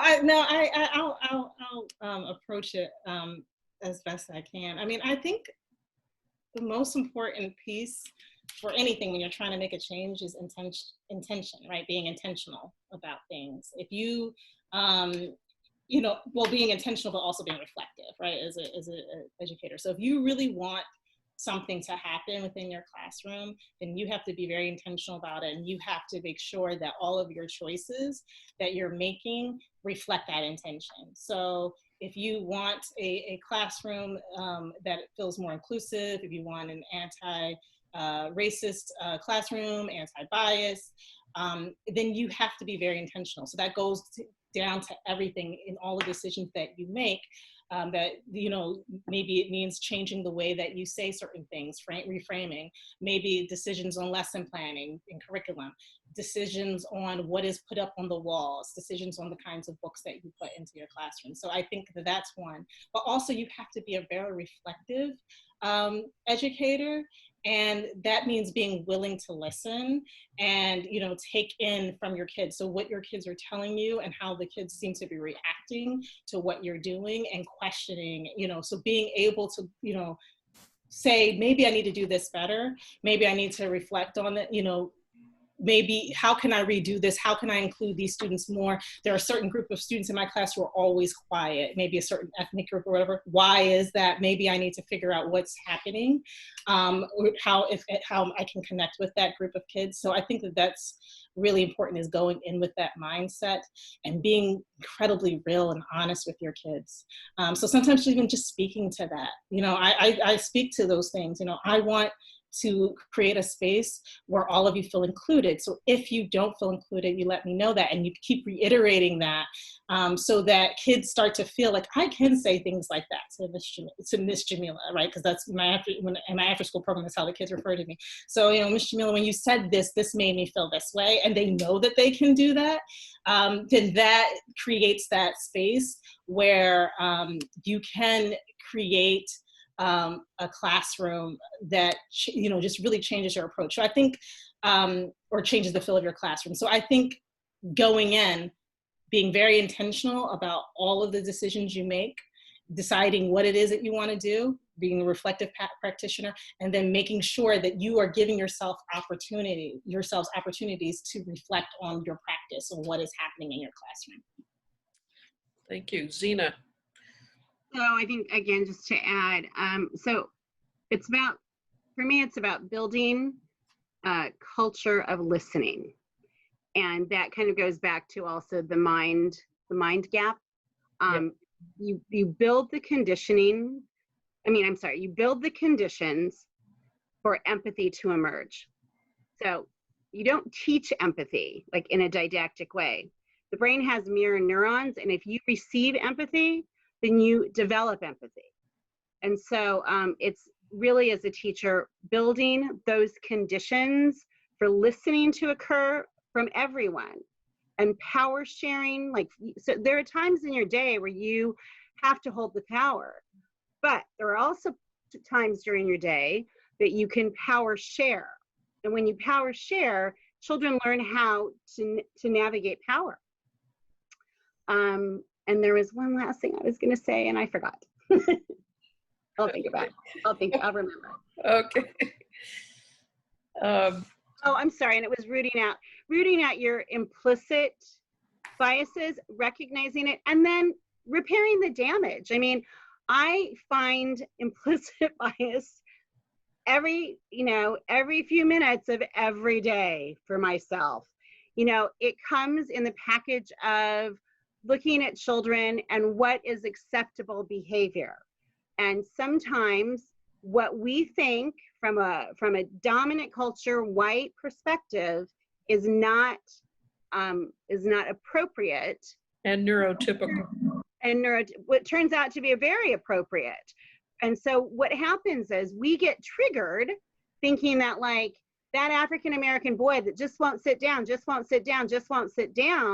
triggers you, and then we end up in a punishment mode, as opposed to stepping off our own trigger, trying to figure out if there's some implicit bias there, and moving from a moment of centeredness as opposed to being reactive. And again, this is why the numbers are abysmal for African-American children, especially African-American boys, in terms of being treated with punitive measures versus restorative justice. I mean, the numbers on suspensions are, they're abysmal. Yeah. Valerie? I think there are two, if I can say only two things, and if you know me, I'll have more than two to say. But number one is, and I don't know which of these I would say first, but I would say no, but I want to give kids, I always put kids first. So I would say know your students. If you know your students, for instance, if you know that you have a student who loves, a certain sport, you will perhaps mention or suggest books that involve that sport. If you know that your student every Wednesday night stays at dad's house and comes in on Thursday, either super excited because the time with dad is so wonderful, or if Thursday is a bad day because you know, it's not great when he has to spend time or she has to spend time with dad. I mean, the more you know about your kids, then you can tune into them. I mean, that is totally what it's about. So knowing your kids you will then, if you know them and you're committed to them, you will do whatever it takes to do right by them, to make sure they're seen and heard, valued and validated. The other part is you need to know yourself.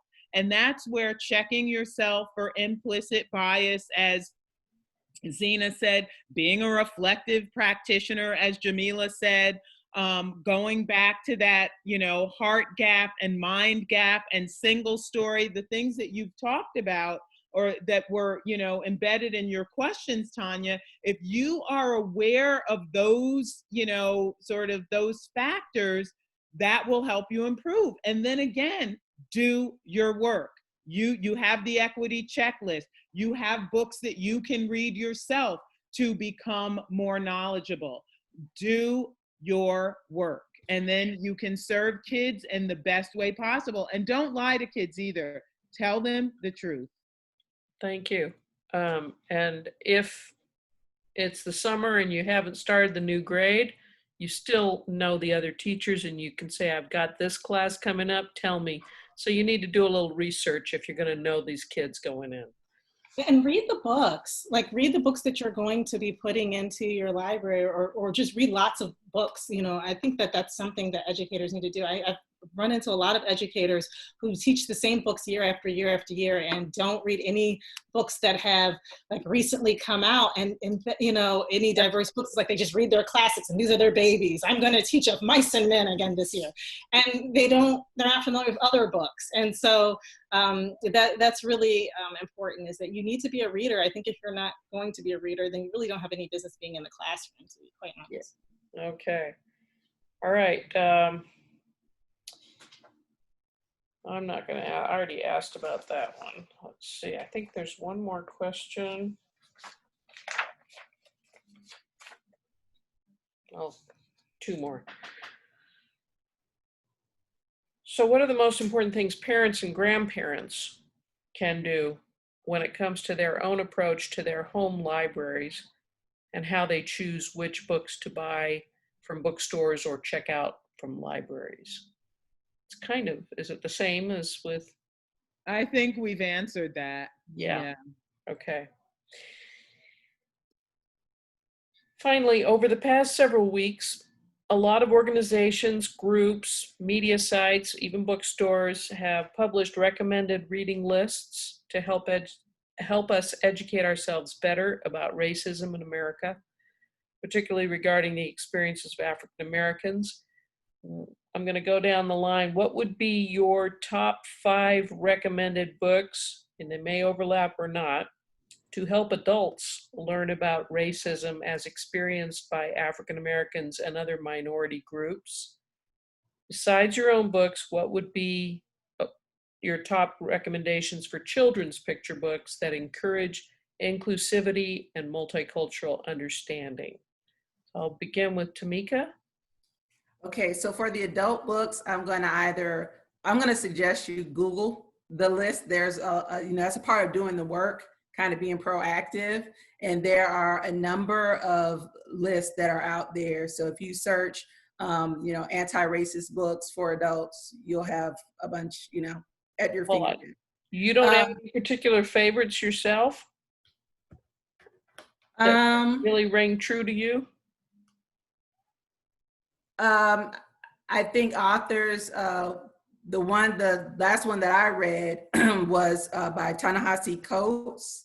Help me with the title, the one. Between the World and Me? Yeah, Between the World and Me. Yeah, that's the last one. I haven't read the most recent ones that are being recommended yet, so that's why I defer.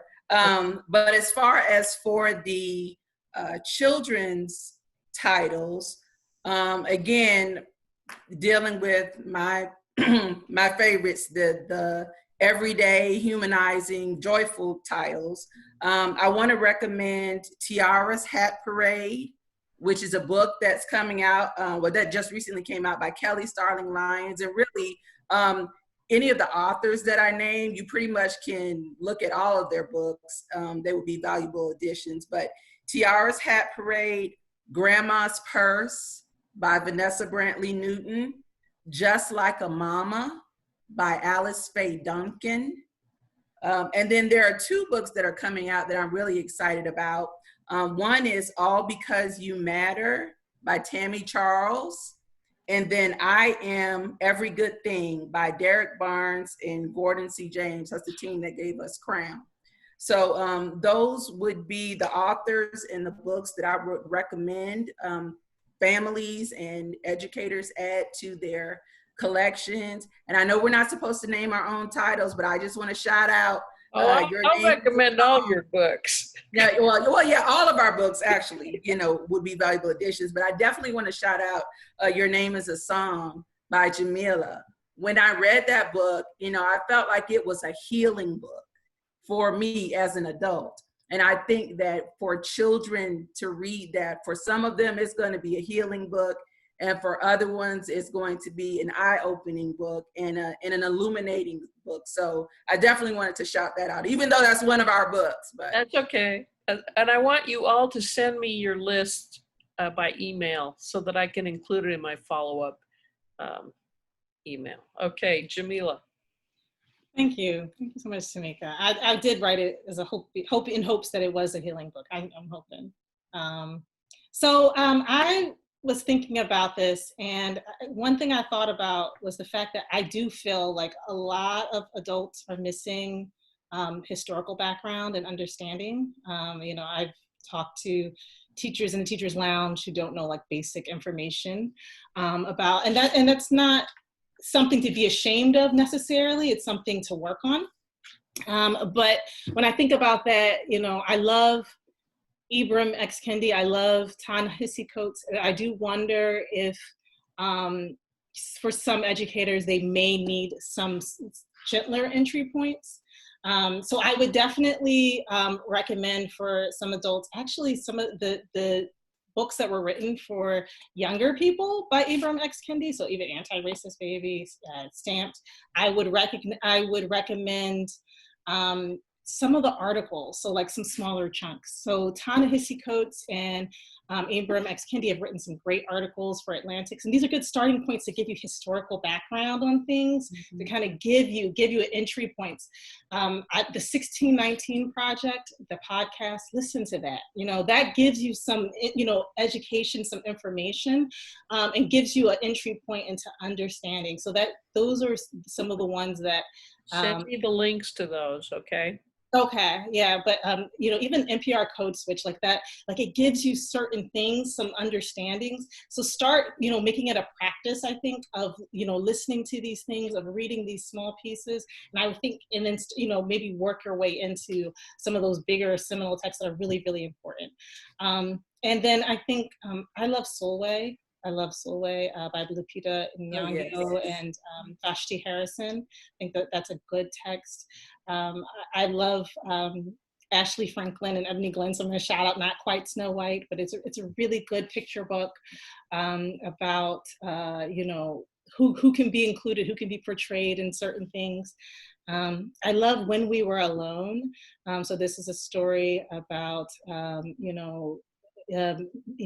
Native peoples being put in boarding schools, and I think that's important history. Tameka named some of the ones I wanted to say, so I'm kind of like scrambling. Oh, Undefeated by Kwame Alexander and illustrated by Kadir Nelson. There's just so much great history in it, and you could use it as a real history guide. And I think even for adults, I think that's a good book for adults to look at if they need. They have some gaps to kind of go into like that back matter and kind of break it down and see what's there. So yeah. Okay. Since if we want to talk about other media, 13, I've been telling everybody, especially around Juneteenth, was like 13 by Ava DuVernay. Yes. That is a must watch for everybody. Mention that in your email to me too. I want to have this whole complete list that I can send out. Okay, Zeena. I'm not as strong in this area. I will say that Andrea J. Loney wrote a really beautiful book called Double Bass Blues. Again, it also speaks to the joy and the normalcy of an African-American boy who carries his double bass from his suburban school to an urban setting. She also wrote Take a Picture of Me, James Vanderzee, which is also about an African-American photographer during the Harlem Renaissance. It's an important piece of history and a joyful history. I trust authors like James Forman, who, I mean, I tend more toward kind of the people who are really challenging the system. So I would say James Forman wrote an autobiography, and his son, James Forman Jr., just wrote a book about the criminal justice system. Both of them extremely powerful books, and I personally like Assata Shakur and Angela Davis, so I would read their work. But again, I lean toward those power challengers. Those power challengers. Okay, Valerie. Can't hear you, you're muted. Yeah, sorry about that. So I agree, first of all, with what Tameka said about especially now, there are just so many lists out there that, you know, there's a wealth of knowledge. But in terms of my, you know, personal recommendations, last summer I led a book group reading White Fragility by Robyn DiAngelo, and So You Want to Talk About Race by Ijeoma Oluo. And the reason I did it is because I felt that White Fragility is a fabulous book, and Robyn DiAngelo she's very clear that I've written this book for white folks. She says it's really for white progressives. But personally, I had an issue reading a book written by a white woman about things that Black folks have been saying for years. So I said, if I'm reading this book, we're also reading So You Want to Talk About Race. And Ijeoma is, she describes herself as Black biracial. And there's an amazing chapter in there on a conversation she has with her white mother. Like her mother thinking, well, look, you're my daughter and I love you, so I can't be racist. And, you know, homegirl schools her own mom. And there's just, so to me, those two, and read them in tandem. So read a couple chapters of one, a couple chapters of the other, discuss. So those would be, you know, and of course, obviously, How to Be an Anti-Racist. Everyone has talked about that. In terms of books by, you know, for children, in terms of picture books, I say, and thank you, Tameka, for shouting out my We Need Diverse Books mentor, Kelly Starling Lyons. And I say read anything by Kelly. I mean, Tiara's Hat Parade is amazing. She also had a book that came out this year, a nonfiction narrative called Dream Builder, about Philip Freelon, who was the lead architect on the design of the Smithsonian Museum of African American Museum of History and Culture. There are a lot of names, so I may not have gotten it exactly correct, but that is, you know, another beautiful book. I love her Sing a Song. Anything she's written, you should read. Of course, we love our Jacqueline Woodson, who is so prolific and now even has Redbone, you know, an adult book. Anything that she writes is Harbor Me, which I think is more middle grade, maybe even young, sort of in between middle grade and YA. I think I read it with some middle school students, because I believe they are middle school or high school students. The Day You Begin by her is lovely. Coming on Home is lovely. Jackie is just amazing. I was going to say Kwame Alexander's Undefeated. It is a history lesson. It gets at your mind gap if you read that book. And I think also Dream Builder gets at the mind gap. And Kelly also has and Jackie have a lot of heart gap books as well. I want to shout out Oge Mora, who I love her book Saturday.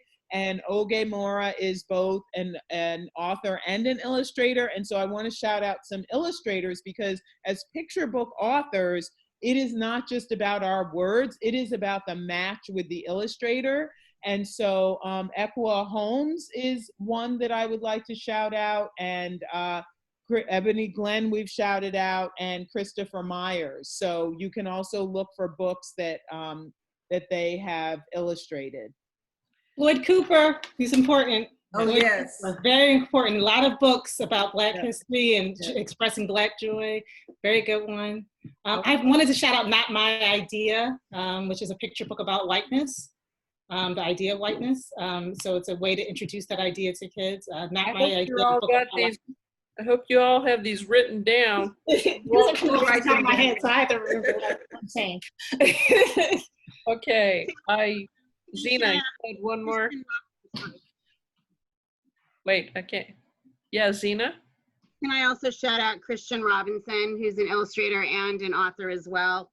And I also, so as a challenge, can I just say to teachers, start your first day, just day one, just day one, and don't read a book that supports the dominant culture. Find a book that speaks to that speaks to this. So I was not always. Last year, I started my year reading the book Dreamers by Gigi Morales, and so it set a tone.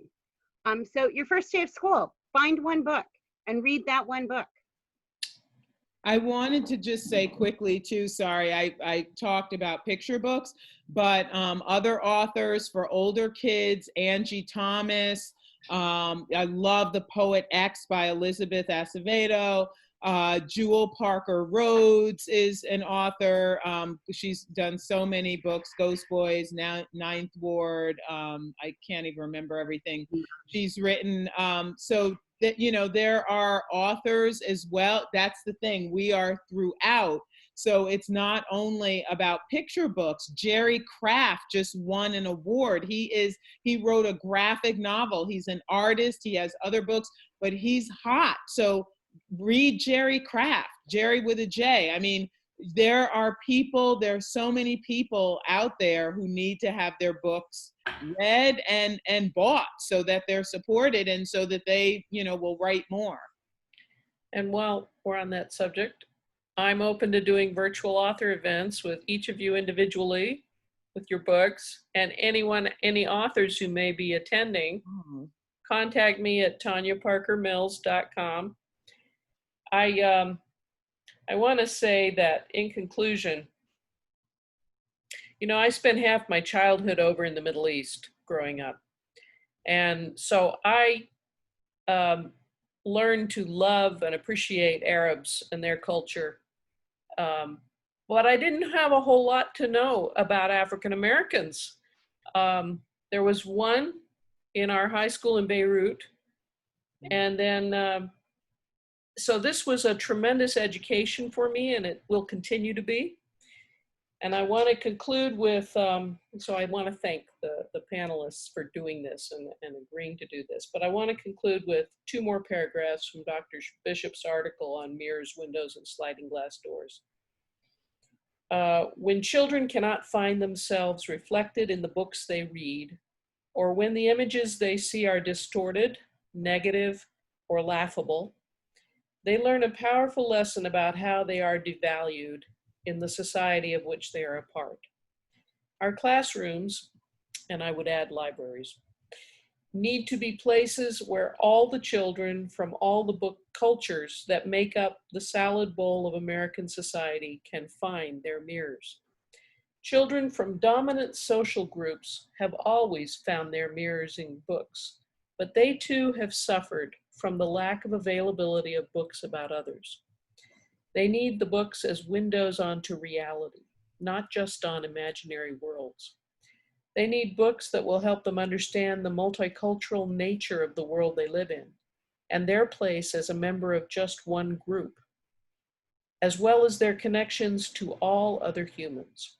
In this country, where racism is still one of the major unresolved social problems, books may be one of the few places where children who are socially isolated and insulated from the larger world may meet people unlike themselves.